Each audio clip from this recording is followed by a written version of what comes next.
Marc Alganès est infirmier depuis 11 ans. Il dit qu'il trouve de la satisfaction à prendre soin des patients. Mais il arrive à peine à joindre les deux bouts.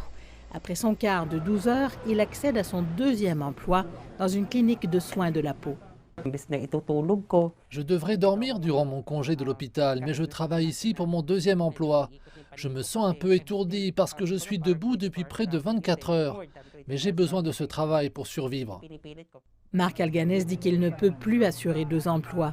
Il postule pour un travail au Royaume-Uni où il pourrait gagner 5 fois plus.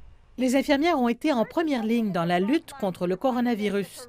Elles sont concentrées dans les soins de chevet et les soins intensifs, ce qui en fait les agents de santé les plus essentiels face au coronavirus. Mais cette profession reste sous-payée, peu appréciée à sa juste valeur et non protégée. Dans le secteur hospitalier privé, les infirmières sont payées environ 200 $.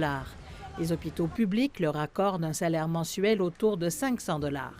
Ces rémunérations modestes poussent les infirmières des Philippines à chercher un emploi à l'étranger. Alors, pour s'assurer que le pays dispose d'un nombre suffisant d'infirmières, le gouvernement a imposé un quota annuel de 5 000 infirmières autorisées à quitter le pays. Le Royaume-Uni et l'Allemagne, qui ont cruellement besoin d'infirmières, ont demandé au gouvernement philippin une exemption du plafond de déploiement. Mais le département du Travail a imposé une condition pour le permettre. Le secrétaire a demandé à leur gouvernement des vaccins qui seront utilisés pour nos travailleurs migrants. Un compromis qui a attiré l'attention des syndicats d'infirmières.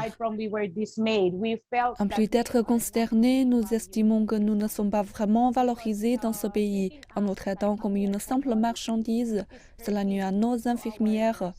Le secrétaire du Travail a malgré tout déclaré que la déclaration avait été sortie de son contexte. Puisque nous n'avons pas de vaccin et que nous voulons qu'ils soient vaccinés avant de les déployer, j'ai demandé à l'ambassadeur s'il voulait peut-être envisager de fournir des vaccins. Les Philippines ne peuvent vacciner qu'une fraction du personnel de santé en raison de l'approvisionnement limité en vaccins.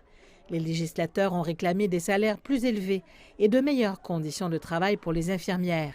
En attendant, les infirmiers comme Marc Alganès ne peuvent espérer une vie meilleure qu'après avoir quitté le pays.